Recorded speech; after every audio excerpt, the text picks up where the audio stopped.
Mace Windu was a Force-sensitive male on the Jedi Council and was a Jedi Master to many, and the apprentice to Yoda.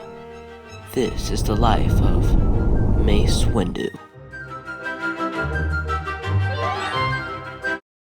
Mace Windu was born on the planet Harun Kal approximately 50 years before the Clone Wars. Due to his natural affinity to the Force, Windu was sent to the Jedi Order, an order of protectors sworn to defend the galaxy, and known as the Guardians of Peace and Justice in the Galaxy, to learn the Jedi arts. As a Jedi youngling, Windu was assisted by Professor Huyang in building his first lightsaber, which possessed an amethyst-colored plasma blade. Rising to the level of a Padawan, he became the apprentice of Jedi Master Koslan Marah. During Windu's apprenticeship under Marah, a man named Ruse has taken residence in a Jedi outreach temple on the planet Mathas. With the local population suffering from the effects of the Nithin Plague, Ruse convinced the people that he was a Jedi prophet who could heal the sick and dying in return for their faith and servitude. Upon receiving reports of Drew's activities, the Order dispatched Mur to assist and apprehend him. At the same time, Mur sought to teach Windu how to channel his frustrations into appropriate emotion and therefore brought him to Mathas. As they made their way to the temple, Windu observed the people's situation and pondered on what the Jedi could do to evaluate their suffering.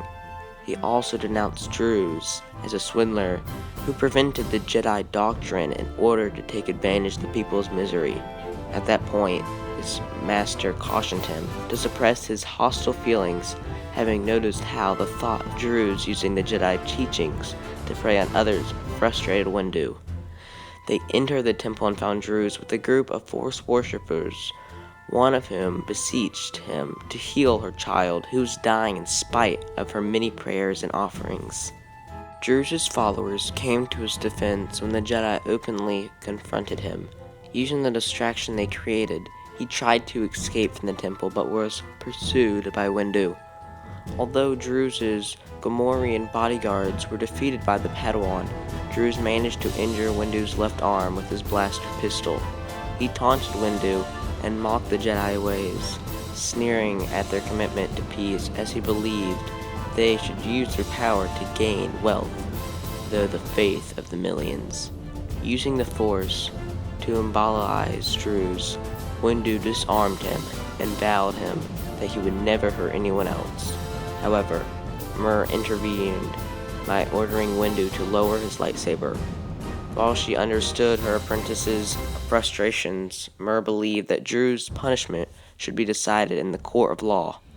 Windu eventually continued training under the guidance of Grand Master Yoda. Prior to the Naboo crisis, Windu had achieved the rank of Jedi Master and gained a seat on the Jedi High Council, the governing body of the Jedi Order.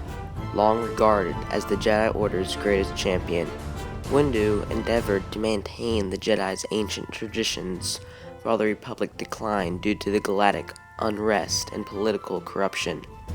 As one of the most distinctive members of the Order, Windu crafted a new lightsaber which, in addition to its specially designed hand grip and Letrum finish, indicating his status as a member of the High Council, also emitted a plasma blade of amethyst, making it one of the most distinctive Jedi weapons.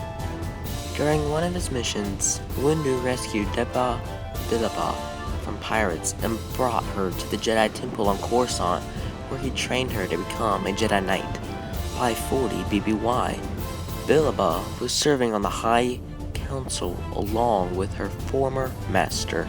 Windu later traveled to Oslan to search for missing Padawans who had been kidnapped by the warlord Gutuko.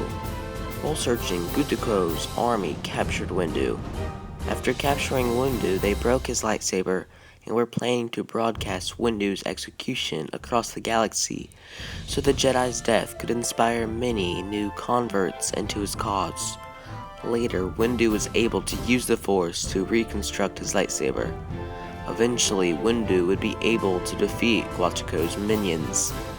When he met with Gutuko, he fought with him until he was knocked out by his staff. When Gutuko was going to kill Windu, a young Jedi shot and killed Gutuko. Windu and the missing Padawans later escaped. Approximately 10 years before the Clone Wars, the Trade Federation initiated a blockade of the planet Naboo. At the request of Supreme Chancellor Venus Valorum, the Jedi Council ordered Qui-Gon Jinn and his apprentice Obi-Wan Kenobi to settle the dispute as emissaries of the Chancellor. Upon returning from their failed mission, the Council was made aware of a far greater threat. The ancient enemy of the Jedi, the Sith, had returned. However, neither Mace Windu or Ki-Adi-Mundi were particularly convinced that the Jedi Order's ancient nemesis could have returned, much less avoided the awareness of the Jedi Council. Nevertheless, Windu assured them that the full resources of the Order would be utilized to verify the truth of Jim's claims, and more specifically the identity of the Dark Warrior who attacked him on Tatooine. It was then that Jin revealed another significant discovery that he made during the course of his mission. Prior to his departure from Tatooine, a subsequent return to Coruscant, Jim encountered Anakin Skywalker. Unknown to the Jedi, the slave Shmi Skywalker had given birth to a son, who was exceptionally powerful with the Force. Because of Anakin's inherent potential and circumstances surrounding his birth, Jin believed Anakin could be convinced by the midichlorians. Windu knew that Jin referred to the Jedi prophecy of the Chosen One, the one who would restore balance to the Force by destroying the Sith. Although Skywalker possessed the highest concentration of midichlorians in his cells, Windu was skeptical of Jin's claim, but nevertheless agreed to meet the boy in the council chambers, where they would evaluate his amplitude with the Force. The council was impressed by Skywalker's ability to use the Force without any formal training, but they also sensed his emotional attachment to his mother and a great amount of fear within him. As such, they declined Jin's request to have him trained in the Jedi arts. Windu personally felt that Skywalker was too old to commit his life to the Jedi Code, as well as the Force, without the distractions of his emotional attachment. The Council soon reversed its decision after Jin's death during the Battle of Naboo, entrusting Skywalker's training to be newly appointed Jedi Knight Obi-Wan Kenobi. Windu continued to doubt Skywalker's ability to commit himself to the Jedi way, however, and his ill-concealed distrust would put a strain on their relationship. Throughout the years, as Skywalker ascended the ranks of the Jedi Order, during the funeral of Qui-Gon Jinn, Yoda and Windu realized that Jin had been correct. The Sith had indeed survived and endured over the last millennia.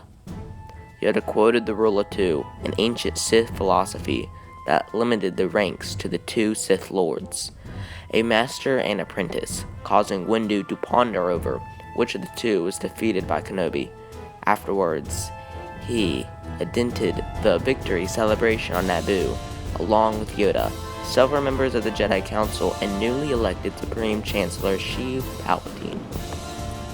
The training of Anakin Skywalker drew the attention of his peers, Padawans and Jedi Masters alike, as well as Chancellor Palpatine. During his first 3 years as Kenobi's apprentice, he especially took an interest in lightsaber combat. As noted by Palpatine, although Windu is more focused on the training droid, mimicking the appearance and the fighting style of Darth Maul, that Skywalker sparred with him, neither Windu or Kenobi had expected to see Skywalker duel with the visage of Maul, but the act served to impress Palpatine. However, Kenobi was forced to intervene after Skywalker used the Force to take the lightsabers of 2 nearby apprentices, having overheard them mocking him behind his back, being a slave to his emotions. Windu observed the incident as an example of how Skywalker was a complicated case for the Jedi, given the fact that he joined the Order far later than any of the other younglings. After mentioning the Skywalker training was an extremely difficult task for Kenobi, Windu politely declined the Chancellor's offer to help him guide the young Jedi. However, Palpatine claimed that as a Jedi, they were under the jurisdiction of the Senate. By extension, they also reported to the Senate's chambers. After considering Palpatine's line of reasoning, Windu agreed to send Skywalker to speak with the Chancellor. In the days leading up to the start of the Clone Wars, the High Council was confident that Skywalker was ready to be given a mission of his own for the first time. By then, Windu regarded him as an especially skilled Jedi, but Kenobi was concerned that his Padawan's abilities led him to be arrogant and therefore had much to learn. Yoda agreed with Kenobi, but also felt that Skywalker was not an isolated case.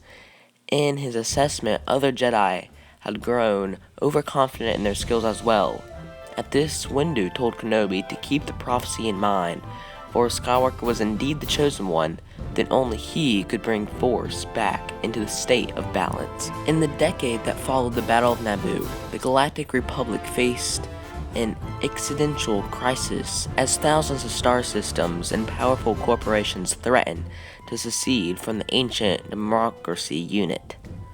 Chancellor Palpatine assured the Jedi Council that his office was seeking a peaceful resolution with the Separatists, and that he would not permit secession to divide the millennial-old Republic. Despite the Chancellor's assurance, Mace Windu advised him to consider just how valuable the Republic truly was. The Jedi Order lacked the sufficient manpower to defend the entire Republic in the event of war. Moreover, the Order was force of peacekeepers rather than soldiers. As the Galactic Senate continued to debate over whether to vote for or against the proposed Military Creation Act, Senator Padme Amidala narrowly avoided an assassination attempt on her life. During a meeting with the Chancellor, she revealed to Windu and Yoda her suspicions that Count Dooku was involved in the attack. Although Dooku had renounced his Jedi status before becoming the leader of the Separatist movement, Windu refused to believe that even a former Jedi could be involved in the plot to assassinate the Naboo senator, or anyone else at that matter. Nevertheless, Windu heeded Yoda and Palpatine's warning that Amidala's life was in grave danger. Skywalker to serve temporarily, regardless of whether Dooku was personally involved or not. As such, he dispatched Obi-Wan Kenobi and Anakin Skywalker to serve a temporary bodyguard for the senator.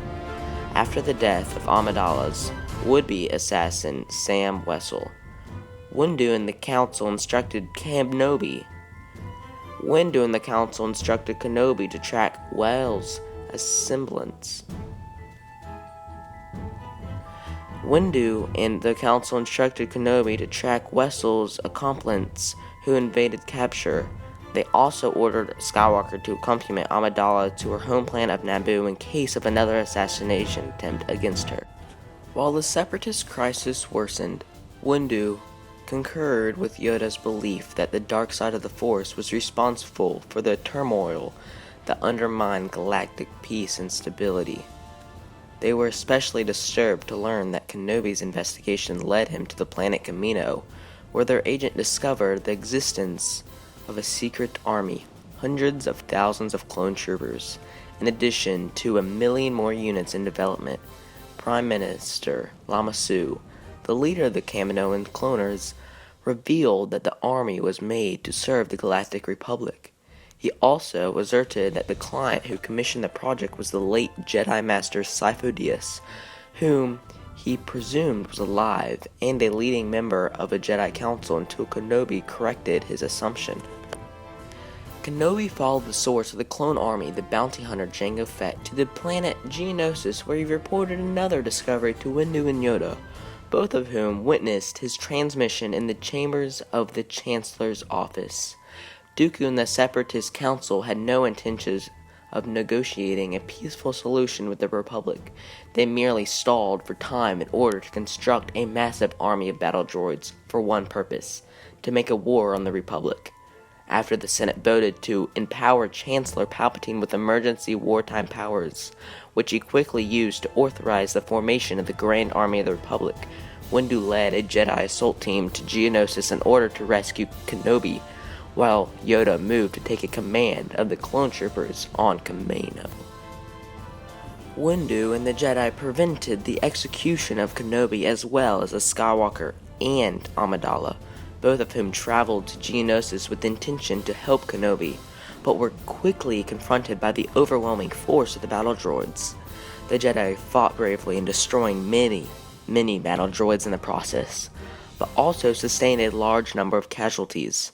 During the fight, Windu swiftly killed Jango Fett with relative ease, decapitating the bounty hunter as Boba Fett, a clone trooper who Jango regarded as a son, watched in horror. Overwhelmed by droids' superior numbers, the Jedi were cornered into the center of the Geonosian arena. Dooku demanded that the Jedi surrender themselves into the Separatist custody, but Windu refused to allow himself and his allies to be taken prisoners of war. A moment later, they arrived of Yoda and the clone army ultimately turned the tide and enabled the Jedi survivors to escape the arena. In the aftermath of the arena, the first battle of Geonosis officially commenced as 1,000 of the clone troopers engaged the battle droids on the field of war. The remaining members of Windu's assault team took to the field as well, assuming command of the clones who were trained to serve the Jedi with absolute loyalty. Reporting directly to Windu, Clone Commander CT-4411, also known as Pawns, and 5 special commando units accompanied the legendary Jedi champion to the forefronts of the battle. Windu kept Pawns by his side during the rest of the battle. Under the Jedi's leadership, the clone army forced the Separatists into full retreat, abandoning Geonosis to Republic occupation. Windu returned to the capital, content that the first battle resulted in a Republic victory, but was also more so the failure to the capture of Count Dooku. By then, Windu came to accept that he had been wrong in his conception of Dooku's character. His old friend had turned to the dark side, becoming an enemy of both the Order and the Republic. The formation of the Confederacy of Independent Systems shattered 1,000 years of peace that once defied the Jedi Order's role in the galaxy, in order to preserve and defend the galaxy of the Republic. Windu and his fellow Jedi accepted formal command of the clones' army as generals and commanders. He also learned from Kenobi about Dooku's assertion that a mystery Sith Lord by the name of Darth Sidious had hundreds of senators under his control, but Yoda believed that the Council had no incentive to trust the words of the fallen Jedi. Windu nevertheless recommended that the Council maintain a watchful eye on the Senate, having never trusted the highly corrupt government in the first place. As the clone troopers and the Jedi leaders prepared for war, Yoda expressed his sadness to Windu and Kenobi, declaring that the Shroud of Darkness had ascended upon the galaxy, now engulfed by the Clone Wars, the first galactic-scale conflict since the formation of the Republic. Even in the early days of the Clone Wars, the High Council saw its situation as dire. With the Separatist army establishing multiple footholds throughout the Outer Rim, Windu was concerned that it would be only a matter of time before they moved inwards. More star systems before ultimately reaching the galactic capital of Coruscant. Seeking certain the purpose of the Separatist presence on the planet Hissrich, the Council assigned the task to Windu. However, because of the mission's covert purpose of the Republic's thinly spread resources, they were unable to provide him with a squadron of clone troopers. Windu therefore assembled a convert team of Jedi, consisting of himself along with Kit Fisto, Provzit Dibbs, and Rissamano. Traveling to the remote planet aboard the T-6 shuttle Westwind, the Jedi's arrival was ultimately detected by an ADW-4, a mercenary droid hired by General Grievous to oversee the Separatist occupation of Hissrich. After encountering members of the Hissrich indigenous population, Windu and Fisto followed them into a system of caverns, and although they could not speak their alien language, Windu sensed that they were not hostile to the Jedi. The aliens led Windu and his team to the subterranean dwellings, at which point the Separatists attacked the Jedi after tracking their position to the alien settlement. Windu ordered the other Jedi to protect the civilians while he fended off the droidicars. After dispatching the destroyers, he was confronted by ADW-4, who engaged the Jedi Master in single combat. As they fought, both combatants criticized their opponent's motives. Windu regarded the droid's greed as a sign of depravity, whereas AD-4W viewed the Jedi's belief in particular, their commitment to peace, as ensign. During the fighting, the Jedi realized that the droid were mining the planet for its energy resources, the amount of which could turn the war in the Separatists' favor. Ultimately, a cave-in separated the team in half, with Windu and Mono on the surface, while Fisto and Dibs were trapped below.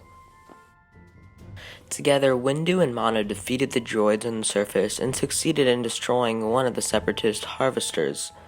Afterwards, they returned to their ship to regroup with Fisto and Dibs. At that point, Windu had determined that it would not be possible for his team to put an end to the Separatist operation, once skirmish at the time, and therefore desired to locate the enemy's command center in order to bring the conflict on Hissrich to swift and decisive conclusion.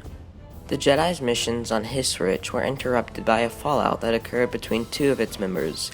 Dibs confronted Windu soon after returning to the West Wind with Fisto. His doubts about their military role and the loss of multiple natives led him to lose faith in the Order and the High Council, shouting at its fellow Jedi Masters.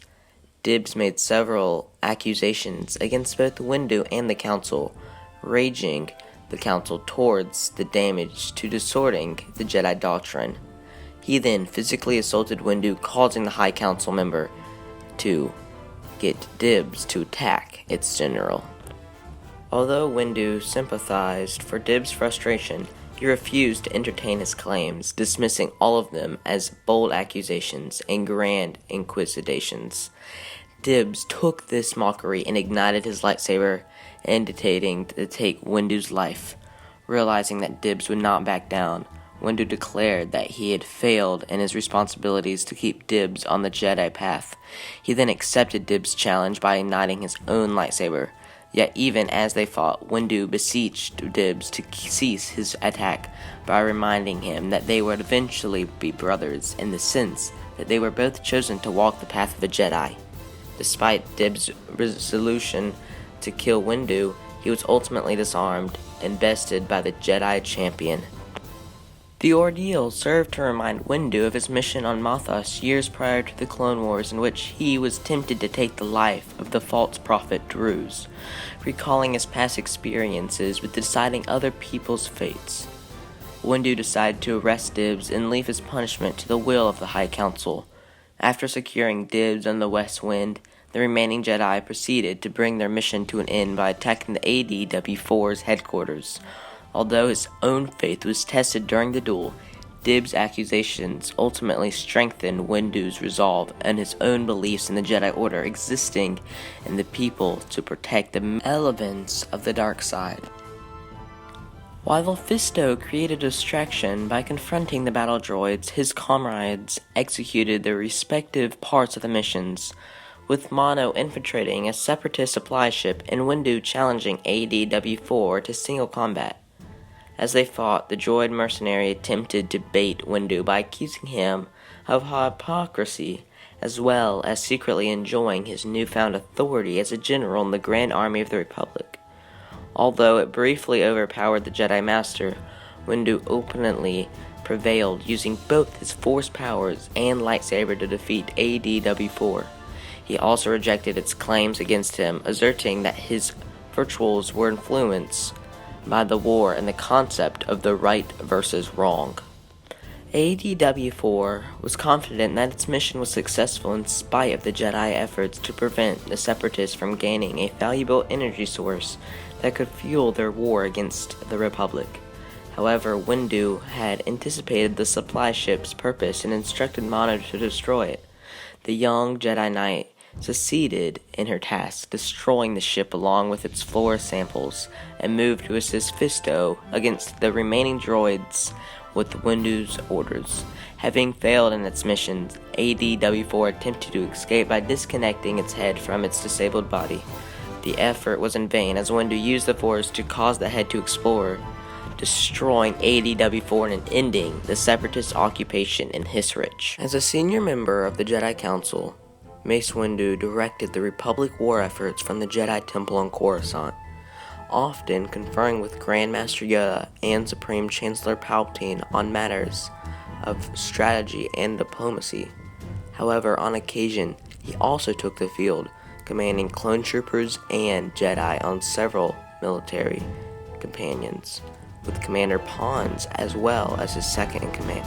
During the early phases of the war, Rota, the Huttlet son of Jabba, was hutnapped by the Separatists, who conspired to discredit the Jedi Knights in order to prevent a potential alliance between the Republic and the Hutt clan. He dispatched both Anakin Skywalker and Obi-Wan Kenobi get there to figure out where the Huttlet was.